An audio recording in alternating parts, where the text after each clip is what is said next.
mon embarras, je pense que vous allez me supporter parce que parler après Sonia, c'est toujours très compliqué. D'autant plus que je la remercie pour quelque chose qui est très particulier, parce que si je vous parle aujourd'hui, c'est grâce à elle. C'est elle qui m'a accueilli dans son laboratoire, parce que Oriazo n'a peut-être pas dit, mais moi je ne suis pas de formation des sciences sociales. Je viens de la médecine et de la pharmacie. Et donc, il a fallu que je fasse un bond, que je saute, mais grâce à une guerre civile aussi, je me suis décentré et complètement. Et donc, cette réflexion m'est venue justement parce que j'ai travaillé sur cette fameuse rencontre coloniale que moi je dis qui n'a jamais eu lieu. C'est pour ça que justement elle pose problème. Et là, il y a quelque chose qui vient de sortir là, que Sonia, elle a toujours des formules. Le subalterne se définit par rapport au dominant. C'est-à-dire que même, donc si le subalterne se définit par rapport au dominant, comme elle l'a dit si bien en partant de Gramsci, c'est que, effectivement, même la couleur, même la race, se définit à partir de la race dominante. Je pense que là-dessus, on est d'accord. Et parce que ça m'a renvoyé tout de suite à quelque chose qui était, c'est que quand j'étais jeune, j'étais adolescent, dans le patronage où j'étais, il y avait un curé très jeune, très bien, qui sortait de 68, et qui nous disait toujours, qui venait toujours nous demander, mais qu'est-ce que vous pensez, vous, de nous? Qu'est-ce que vous pensez de nous? Et c'était son obsession, c'est-à-dire qu'est-ce que les Africains pensaient des Européens. Il voulait vraiment l'entendre.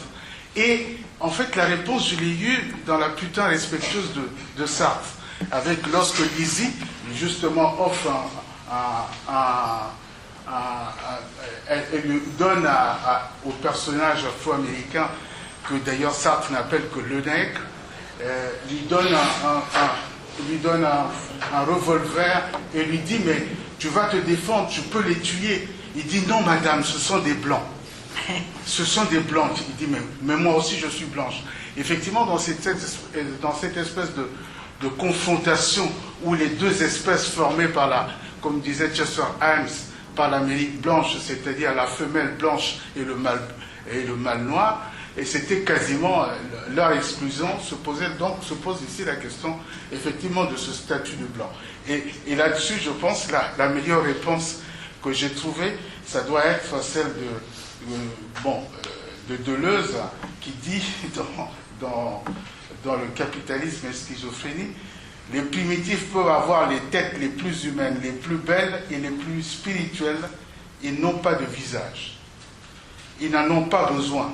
Et pour une raison simple, le visage n'est pas un universel. Ce n'est même pas celui de l'homme blanc.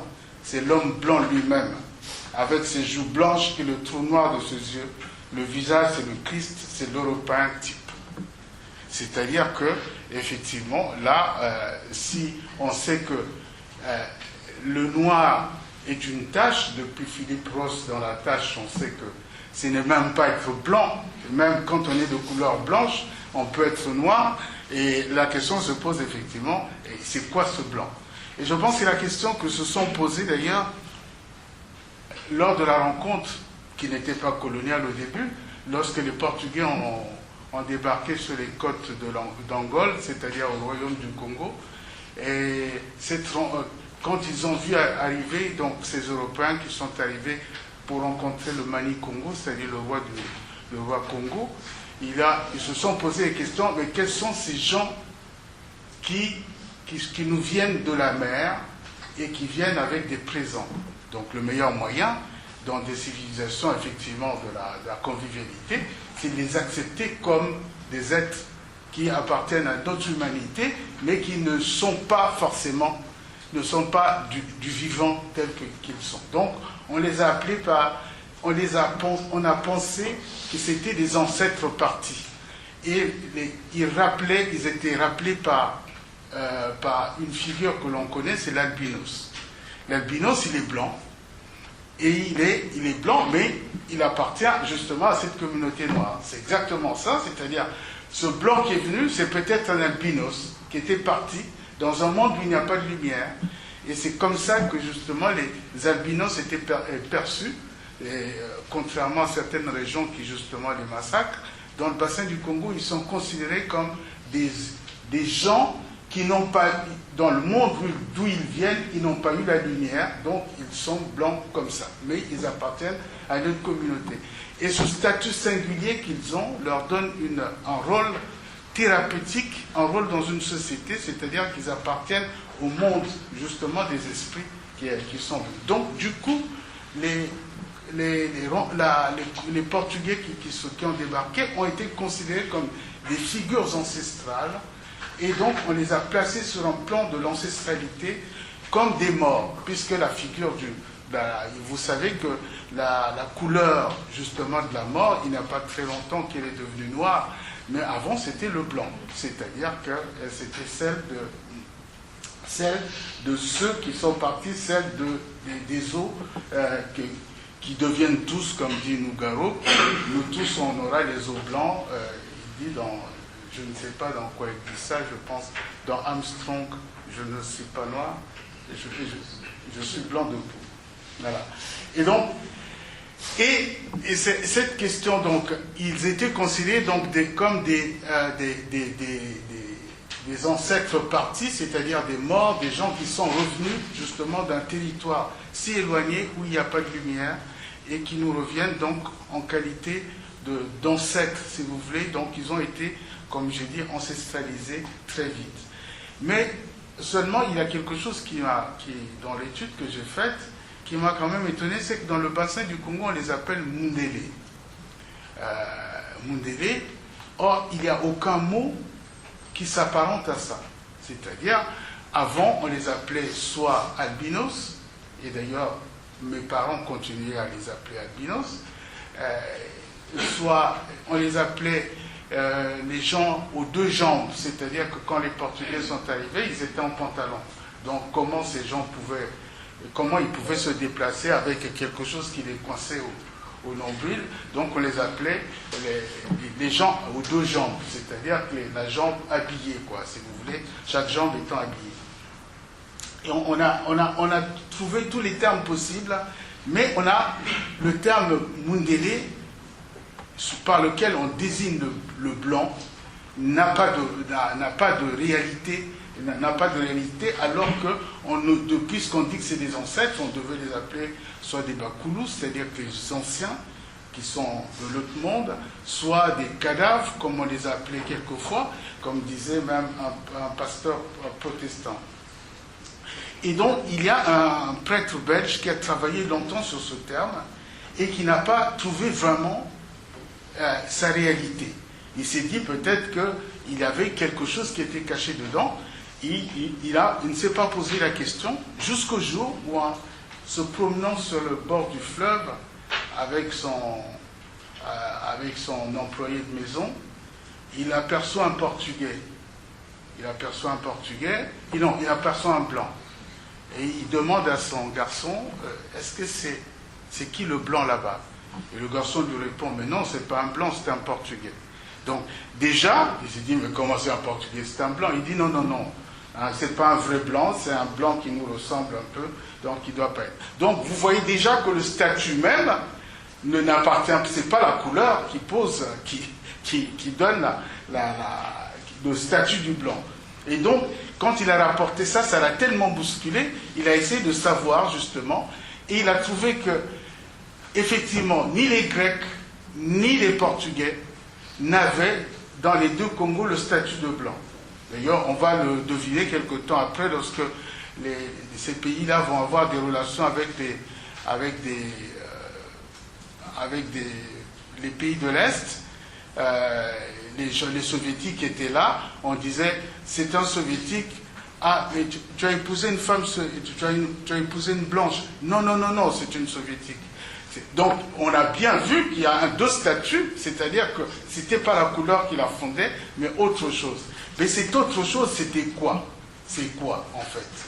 Et cette autre chose, en fait, d'après le père Bontique, il pensait que ça tient de la force, c'est-à-dire que du statut de la force imposée, c'est-à-dire de la violence coloniale, et ceux qui n'entraient pas dans cette violence coloniale étaient déclassés quasiment comme des blancs de seconde zone.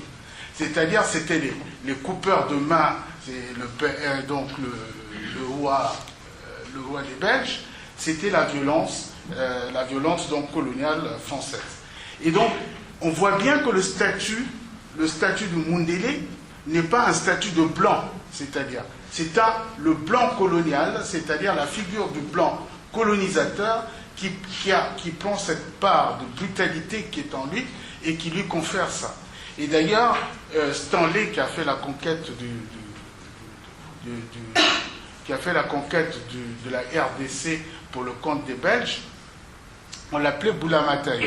Boulamatari, c'est-à-dire que le rock fighter, c'est-à-dire celui qui cassait les pierres. Donc, parce que partout il passait, il dynamitait tout ce qu'il pouvait dynamiter et tout ça. Et donc, du coup, cette force, c'est celle-là qu'on a considérée comme la force même qui donne le statut de Mundélé, qui n'est pas forcément, comme j'ai dit, le statut de blanc. Donc cela veut dire que c'est toute la dimension de la mort, de la violence, qui conférait à ce blanc-là la dimension du Mundélé tel qu'il devait être. Donc c'est une force de mort, si vous voulez. Et d'ailleurs, ça se confirme parce que quand les missionnaires protestants sont arrivés, ils ont essayé de former des jeunes autour d'eux qui sont devenus des traducteurs après, qui leur ont appris les langues locales, et ils les ont entraînés à l'intérieur du pays. Puis quelque temps après, ces jeunes sont revenus dans leur village et les gens se sont réunis autour d'eux. On est en 1870. Ils se réunissent autour d'eux, ils disent « Tu as vécu avec ces gens-là, ils sont comment ?» Alors, je préfère vous lire ça parce que c'est assez drôle. L'auteur Simon Kavuna serait né donc en 78. Il raconte qu'il est passé en Ganda lors de l'arrivée du premier blanc, qui était Carl Friedrich Andrea, venu pour sonder le terrain pour l'installation éventuelle d'un poste missionnaire. Il était accompagné de 2 guides, Mabula et Makwanzi. Tous 2 avaient été vendus enfants à un acheteur d'hommes non loin du poste missionnaire de Mokingbungu. Tout ça, c'est au Bas-Congo. Le premier poste missionnaire de la MSF, c'est-à-dire de la mission suédoise évangélique. Quand Mabula est rentré dans son pays, il fut interrogé par 3 chefs. Donc tout le monde se réunit autour de lui, il lui pose la question. Dans le petit dialogue qui suit, nous entendons un entretien simple, mais à la fois très sophistiqué entre le jeune Mabula et les 3 chefs. Un entretien à propos de blancs. Le premier chef lui pose la question. Est-ce que ce sont des hommes? L'autre qui dit oui. Et le chef lui répond, lui repose la question, mais quel genre d'homme c'est? Ils sont blancs. Oui, mais ça on le voit. Ils ont des corps souples. Ça aussi on le voit. Mais au fond, ils sont comment? Qu'est-ce qu'ils mangent? Est-ce qu'ils mangent des hommes?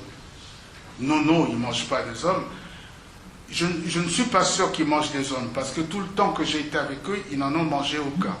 Mais par contre, partout où ils passent, il y a beaucoup de morts. Ah bon? Eh bien, qu'ils restent là où ils sont. Donc c'est vraiment, c'est-à-dire que c'est l'image du colonisateur, n'étant pas une image de, contrairement à ceux qui ont parlé des bienfaits de la colonisation, n'est pas une image de bienfait, mais une image de mort. Et donc, c'était cette image-là, en fait, qui colle justement à la figure du Mundélé. Le Mundélé, ce n'est pas la couleur qui lui porte, mais c'est la violence de mort qui l'amène, qui lui confère ce statut. Et donc,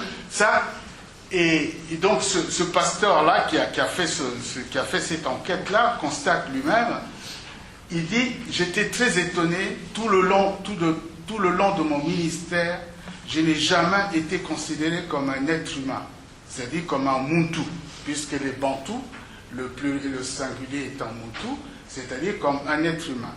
Car en effet, nous les Blancs, on ne nous appelait jamais par le terme que les Africains utilisent pour qualifier un homme Muntu, au pluriel Bantou.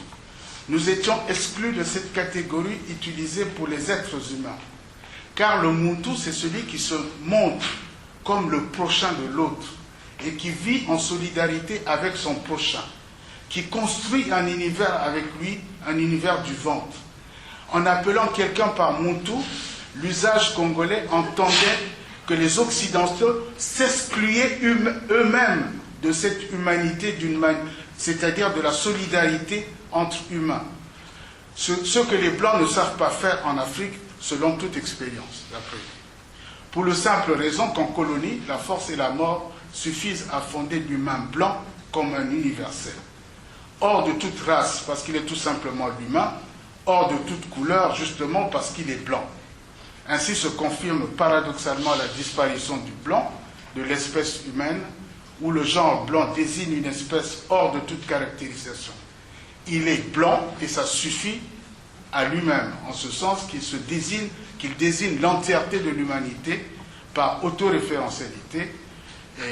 Et dans l'esprit des Africains, si les hommes blancs, les Mindélé, sont bien des individus sans couleur, ils sont sans humanité aussi, parce qu'ils ne sont pas dans l'ordre des choses, c'est-à-dire dans l'ordre de la communauté. Voilà. Celui qui n'est pas dans l'ordre de la famille, il est hors du champ du vivant, c'est-à-dire le vivant étant considéré comme le ventre, c'est-à-dire l'espace dans lequel on se régénère, on donne la vie, et on donne la vie où on la reçoit, c'est-à-dire à la fois je mange, mais aussi je féconde par le ventre. Voilà, donc, et c'est ainsi que le Mondélé l'emporte, si vous voulez, sur sa propre humanité, c'est-à-dire pour ceux qui lui restaient, en fait, par cette violence-là, ceux qui lui restaient de Muntu, c'est-à-dire d'êtres vivants qui partagent son humanité avec les autres, puisque la colonisation par laquelle il est arrivé, c'est un acte de force, de violence et de mort. Et donc c'est par cet acte-là qu'il s'est exclu lui-même et qu'il est devenu, si vous voulez, la figure fantomatique qu'il était avant comme ancêtre, mais cette fois-ci comme effectivement un pourvoyeur de mort. Donc, d'où la question justement qui se pose, que je me suis posée d'ailleurs dans une partie de ce livre-là, c'est-à-dire que si les Blancs n'est pas forcément Mondélé, parce que je voulais vous dire aussi au détour que ça a été la grande... Il faut vous imaginer les premiers tirailleurs qui sont arrivés en Europe. Et là-bas, ils sont arrivés en Europe, et d'ailleurs, il y a un très beau texte d'un ancien président congolais qui était à l'époque venu dans les années 50, il dit, mais pourquoi les Blancs sont des hommes enfants en France et ils deviennent des... Pourquoi ils sont des hommes en France, ceux qui ne sont jamais en Afrique? Ça l'avait tellement bouleversé, effectivement, parce qu'il faut vous imaginer que dans la situation coloniale, tous les codes sont renversés. Par exemple, là je vous parle une langue qui vous parle, si vous voulez. Mais il faut savoir que quand la colonisation, ça a été le moment où on a décrété que l'autre, parce qu'à cause de sa primitivité, n'était pas capable de comprendre la subtilité de la langue. Donc on lui a inventé une langue française à lui, qu'on appelait le petit nègre. Moi, il y en a partir, manger. Bon, il y allait, moi, il y en a, il y a bon bananier, etc. Et donc, quand les tirailleurs sénégalais arrivent en Europe, en 14, ils parlent français. Moi, il y en a, les dames patronesses de l'époque, qui les recueillaient, ils disent, mais pourquoi ils parlent cette langue étrange? Alors, et puis, à l'époque de la fosse, je pense qu'il y avait, avant qu'ils ne fassent son mea culpa, elle avait dit, mais vous savez, leur langue est tellement primitive qu'ils ne sont pas capables de saisir les subtilités de la langue. Et la dame qui répondait, c'était une vieille dame catho de l'époque, avait répondu en disant, mais moi, il y en a partir, vous ne pensez pas que c'est plus compliqué que je pars? Il n'y a que 2 mots, je pars. Or, moi, il y en a partir, ça fait quand même 4.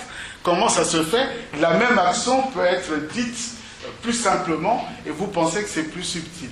Donc ça a été un très long débat et qui a fait que déjà après le massacre de Santé des Dames, le chemin des Dames, et les quelques rescapés qui sont sortis, on a commencé à leur donner une formation de langue française, et donc d'ailleurs il y a quelques-uns qui ont même écrit des livres après.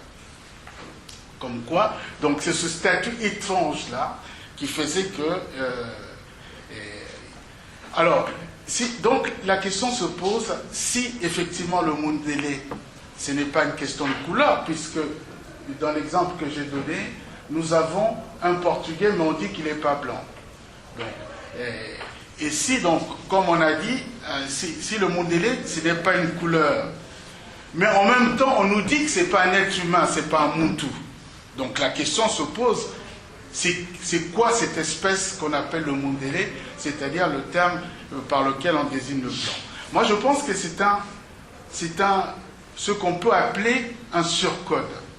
C'est-à-dire qui fonctionne par rapport à un code initial, mais qui n'intervient en tant que tel qu'à la suite d'un double mouvement de déchromatisation, rechromatisation. C'est ce processus de déchromatisation, rechromatisation, c'est celui dans lequel lui-même le blanc colonisateur est pris. C'est-à-dire, parce qu'il code l'autre par la couleur, c'est-à-dire qu'il est noir, c'est un homme de couleur, et il est surcodé par un mouvement inverse, par cette même couleur, dans le système des valeurs coloniales. Dans un premier temps, donc, nous avons une sorte de processus équivoque de déchromatisation du blanc, puisque c'est un ancêtre, il n'existe pas, il n'a pas de couleur. Ça, au moins, c'est du côté des colonisés. Et donc, on le spectralise, c'est-à-dire qu'on en fait un ancêtre, un spectre, quelqu'un qui vient d'ailleurs. Donc, le blanc serait un ancêtre venu d'ailleurs. Et du côté colonisateur, plutôt des colonisateurs, il y a une surenchère chromatique.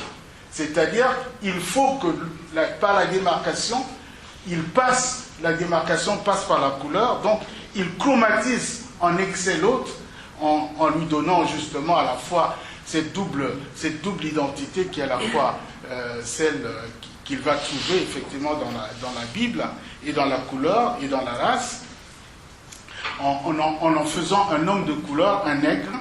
Ensuite, ce qui permet à celui qui a été chromatisé, si vous voulez, de rechromatiser l'autre dans le système des signes à partir de la colonisation, c'est-à-dire en faisant une espèce de chose Mundélé. Le Mundélé donc devient non pas la figure du blanc, mais la figure de la chose de pouvoir par laquelle justement on se situe du côté du pouvoir ou de l'autre côté hors du pouvoir. Parce que justement, et on va avoir par ce double mouvement un processus étrange. C'est-à-dire nous allons avoir des noirs blancs. C'est-à-dire qu'on va désigner par le terme de Mundélé noir. C'est-à-dire un travailleur, par exemple un médecin, on va l'appeler un Mundélé d'Épicure. Et donc cela devient véritablement un véritable statut qui installe donc, qui est attribué à la fois par l'État colonial lui-même et qui permet justement de vous positionner par là. Donc les évolués, par exemple, ceux qu'on va appeler les évolués, c'est-à-dire que ceux qui vont avoir un petit statut pour être des Français, parce que vous savez qu'il y avait, vous connaissez peut-être en Algérie les Français musulmans, mais en Afrique, il y avait les Français indigènes. Mon père était Français indigène, c'est-à-dire qu'il ne pouvait pas voter, il était juste, si, il pouvait, après il a voté en 56, c'est-à-dire le collège, au deuxième collège, mais c'est-à-dire qu'il travaillait dans l'administration, mais il devait s'arrêter à un endroit, donc son statut, il était un Français indigène. Et puis il avait ceux éventuellement qui étaient venus en France, et qui étaient citoyens français. Et il y avait donc 3 statuts dans la colonisation. Il y avait les citoyens français, qui étaient ultra rares, genre Blaise Ndiaye et tout ça, les Houphouët-Boigny. Il y avait les Français indigènes. En Algérie, c'était les Français musulmans. Et puis, en bas, en Algérie, il y avait les musulmans. Et en bas, il y avait les indigènes. C'est ce qui faisait que le statut qu'on pouvait avoir pouvait être déqualifiant. C'est-à-dire, par exemple, tous les anciens combattants qui sont arrivés ici dans les années 20, après la guerre, et qui sont restés ici, ils ont eu un statut assez... Puisqu'ils étaient en métropole, comme on disait à l'époque, ils avaient donc des droits qui étaient ouverts totalement. C'est-à-dire qu'ils avaient le droit de se syndiquer, de s'associer, de faire des associations. Ils avaient donc le statut, ils votaient. Mais à partir de certains types de revendications, ils étaient bloqués parce qu'ils ne pouvaient pas. Certains avaient été militants notamment à l'époque. Il faut savoir que le PCF était très fort, et donc ils commençaient à militer dans les associations. Mais quand leur position se radicalisait, on faisait tout pour les renvoyer dans leur pays. Parce qu'on ne pouvait pas les juger ici, puisqu'en tant que Français et citoyens français, ça n'avait pas de sens de juger quelqu'un parce qu'il a pris une position politique. Et donc, on le renvoyait dans son pays pour le juger en tant qu'indigène. Et en tant qu'indigène, il n'avait pas le droit de revendiquer les choses qu'il pouvait revendiquer en France. Et donc, ce statut, c'est pour ça que pendant très longtemps, et c'est paradoxal, c'est l'Hexagone, c'est la France qui a été la terre d'accueil de tous ceux qui fouillaient les colonies. C'est quand même un truc extraordinaire. C'est-à-dire, on fouille les colonies pour venir chercher le statut réel ici, parce que le statut d'humain ici, parce que là-bas on le perd. Là-bas, on est un simple indigène. Et donc, c'est pour ça que toutes les bagarres politiques, quel que soit même le panafricanisme, ce sont des bagarres qui se sont faites en terre européenne, parce qu'en Europe, en Angleterre ou en France, parce que c'était les lieux où la possibilité était donnée justement à ces colonisés de s'exprimer, statut qu'ils perdaient dès qu'ils étaient dans les colonies, parce que là-bas, ils redevenaient indigènes, c'est-à-dire qu'ils étaient interdits d'avoir les revendications qu'ils pouvaient avoir en Europe. Donc, on a ici... Combien de temps il me reste? Parce que je ne sais pas si... J'ai encore du temps, voilà. Et donc, en fait, on a ici un statut assez drôle, donc... et donc, c'est ce qui fait d'ailleurs que même le blanc qui perd son statut de violence, par exemple, celui qui vit dans les quartiers populaires, qui se fond, il est plus blanc, il cesse d'être blanc. C'est-à-dire qu'il est Mundélé, mais on va l'appeler le blanc manioc. Je pense que Nicolas, tu le connais, c'est-à-dire qu'un petit blanc quoi, qui mange même la chikwang, le manioc, il mange le riz, les patates douces et tout ça, c'est pas... Il mange même plus le pain, il n'a même pas les moyens. Donc, il se déqualifie lui-même, il se disqualifie lui-même de ce statut de blanc, qui faisait que c'est un statut qui était véritablement de Mundélé, qui était une revendication, parce qu'il y avait par exemple les Belges, pour envoyer quelqu'un au Congo belge, il leur faisait c'est-à-dire que les mêmes choses que les immigrés peuvent avoir pour venir en France, c'était les Belges qui étaient interdits.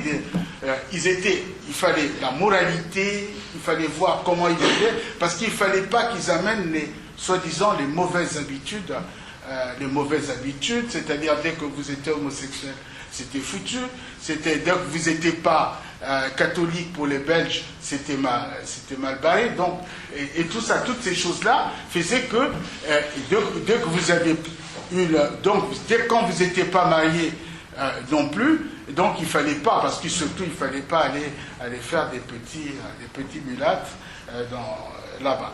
Donc, et voilà le statut, par exemple, donc la configuration de ce blanc que nous, on pense automatiquement c'est un blanc, mais non, c'est un fantasme, c'est le fantasme de la couleur, mais qui est sublimé justement par le statut du colonisateur.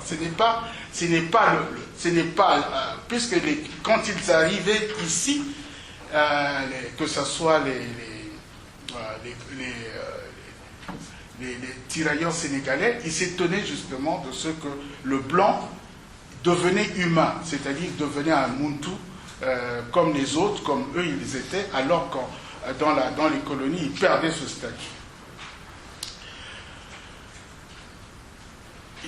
Voilà, donc, et deuxième chose qui est très importante ici, et que la colonisation entraîne, c'est ce que Foucault appelait le panoptisme. C'est-à-dire qu'il faut savoir que la situation coloniale, c'est une situation assez étonnante.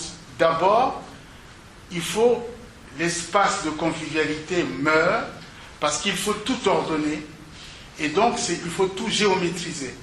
La géométrie va rentrer dans l'espace public au point que les fêtes sont interdites, la nuit, le samedi, dimanche, dès qu'il y avait un tam-tam qui jouait là-bas parce qu'il y avait un retrait de deuil ou je ne sais pas, un baptême ou une circoncision, les miliciens à l'époque débarquaient, donc c'était interdit, ça c'était interdit. Et c'est la deuxième chose, par exemple, c'était aussi que dans ce statut-là, dans l'espace du village, on vit avec la communauté des morts. C'est-à-dire qu'il faut savoir que le village n'est pas... les morts ne sont pas éloignés des vivants. C'est-à-dire c'est une communauté ensemble. D'ailleurs, les villages se représentent souvent d'une manière un peu, comme je disais, comme c'est une espèce de vente, c'est-à-dire un gros placenta, avec au centre la communauté qui y vit, et de l'autre côté, nous avons, là où on a mis les cases sont autour, et la case du chef, ou plutôt le préau, là où on vient discuter, là on veut faire la palabre, si c'est un arbre, sinon c'est un préau, le mbongi, donc les gens viennent pour discuter dans cet espace-là, et donc l'espace de l'agora, si vous voulez, se trouve au milieu. Et les morts sont de l'autre côté en sortant du village.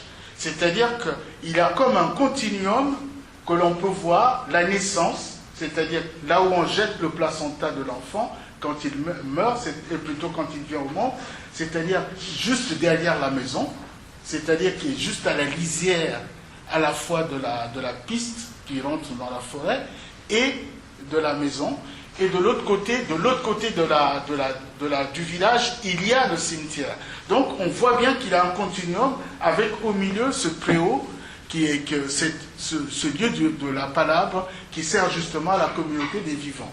Mais chaque fois qu'il y a un conflit, on va chercher le secours on va demander l'intervention, la communion, si vous voulez, de ceux qui sont partis.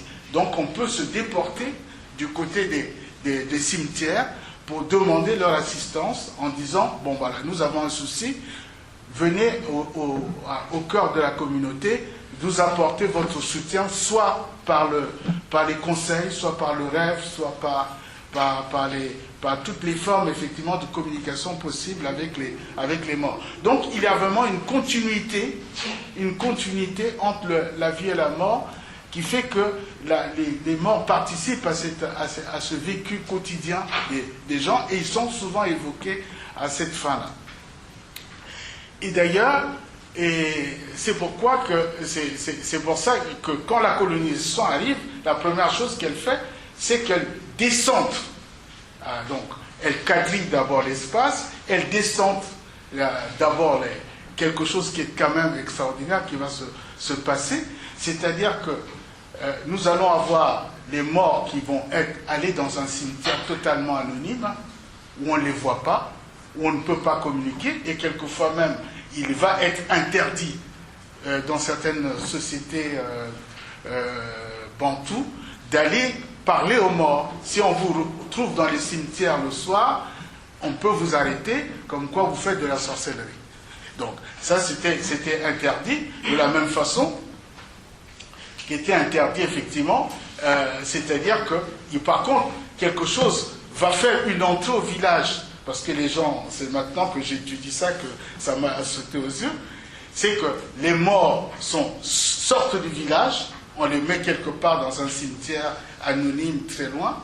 Par contre, il y a quelque chose qui va rentrer au village qui n'existait pas au village, c'est les fesses, c'est-à-dire les latrines, c'est-à-dire le vif, le mort.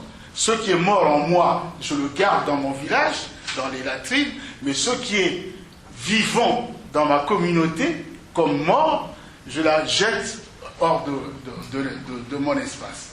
Donc, cette conception va être un bouleversement, si vous voulez, va être un bouleversement très important dans l'univers du bassin du Congo, où j'ai travaillé, parce que c'est véritablement, c'est-à-dire que nous ne pouvons plus être avec nos morts, nous ne pouvons plus avoir cette communion avec les ancêtres, et qui va faire que ça va être un moment de rupture, et d'ailleurs par lequel on va juger justement le Mundélé, c'est-à-dire celui-là qui n'est pas capable de faire de la palabre, parce qu'il veut tout de suite qu'on écrive le papier, comme disait Sony, tout de suite il faut écrire. Or, l'écriture arrête la discussion, épuise la discussion, puisqu'elle est une consignation de quelque chose sur lequel je ne peux pas revenir, alors que la parole peut être une négociation permanente, et là ça a été véritablement... Et donc, d'ailleurs, la ville va être appelée, non pas une ville, puisqu'il y a un terme qui désigne la ville dans les langues bantoues, dans certaines langues bantoues, qui est Mbanza. Mbanza, c'est-à-dire que c'est le lieu, on peut traduire grosso modo donc agglomération, la grande ville, mais en fait c'est le lieu de la pensée. C'est-à-dire que c'est le lieu du partage, si tu veux, de la pensée. C'est-à-dire où il y a des espaces où ça circule.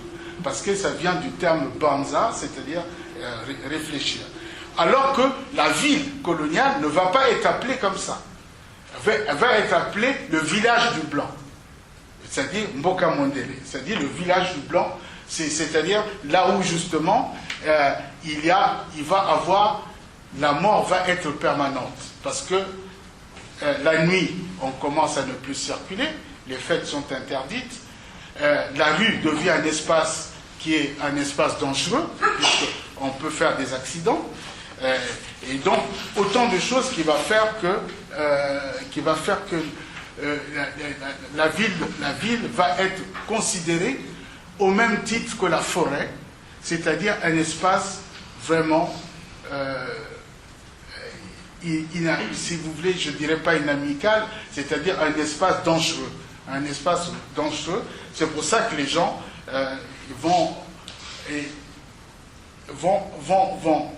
d'ailleurs, un des moyens pour ne pas se perdre dans l'anonymat, qui vont faire que, à leur mort, la première chose qu'ils demandent, c'est qu'on les renvoie, qu'on renvoie leur corps dans leur village d'avant, pour ne pas être justement perdus parmi les non-vivants qui vivent en ville. Parce que justement, dans l'imaginaire, commencent à rentrer certaines représentations, notamment les représentations des prédateurs, c'est-à-dire la ville devient un espace de prédateurs, à la fois la nuit, parce qu'il y a des brigands, tout cet imaginaire qui était attribué à l'époque à l'espace le plus sauvage, c'est-à-dire la forêt, et dans lequel d'ailleurs ne pouvait s'aventurer que quelqu'un qui avait une connaissance de la forêt, c'est-à-dire un chasseur, des gens qui étaient vraiment habilités à aller affronter justement la nuit, notamment les chasseurs, et que là, c'est toute la ville qui devint un espace infernal, c'est-à-dire la ville, non pas le Mbanza comme j'ai dit, mais la ville comme justement le lieu du blanc, c'est-à-dire le lieu qui provoque la mort, et le lieu de la mort, ça va être la rue. contrairement alors qu'on pense que la rue c'est un espace de circulation comme ça, mais c'est aussi l'espace puisqu'on peut se l'approprier, c'est-à-dire par les revendications, et qui devient dangereux parce que c'est par là aussi que passe la mort, la confrontation avec le pouvoir, c'est-à-dire la figure du Mundélé. Et donc, c'est pour ça que le vis-à-vis du Mundélé dans la communauté est un Mundélé noble, c'est-à-dire qu'un noir-blanc. Et donc, c'est cet évolué-là qui va avoir ce statut, parce qu'il n'est pas capable d'être lui-même, il perd sa dignité, si vous voulez, il perd sa partie profonde lignagère, c'est-à-dire il cesse d'être un homme du cru pour se rapprocher de plus en plus du Mundélé. Mais en mesure qu'il se rapproche de lui, il devient un simulacre du Mundélé, justement, comme disait tout à l'heure Sonia, c'est-à-dire qu'il devient un simulacre du Mundélé, mais au point d'être non seulement le simulacre du Mundélé, mais le simulacre de lui-même. Donc, la blanchitude par laquelle il accède à la civilisation, c'est celle qui en fait le simulacre de lui-même. Au point qu'il va passer par toutes les formes de mortification, parmi lesquelles même on va trouver la tentative de se blanchir la peau, comme disait Fanon, déjà on le retrouve. Et donc, si vous voulez, ce sont tous ces éléments-là, qui sont des éléments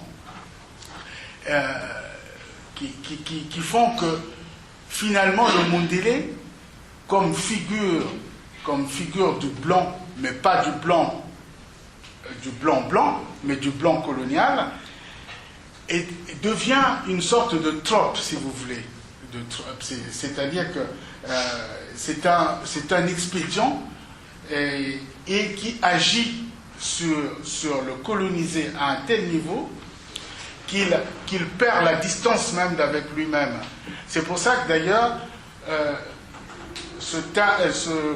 comment ils appellent, par exemple, il y a une expression dans le bassin du Congo où on dit que quelqu'un qui se met plein de trucs pour changer de peau, on dit il se maquille.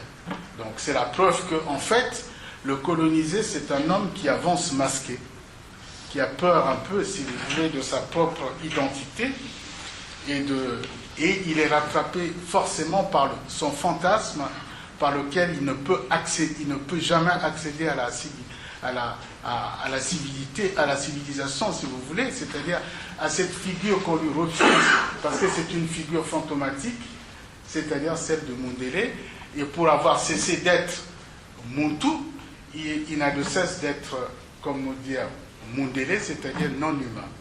Voilà ce que j'avais à vous partager avec vous.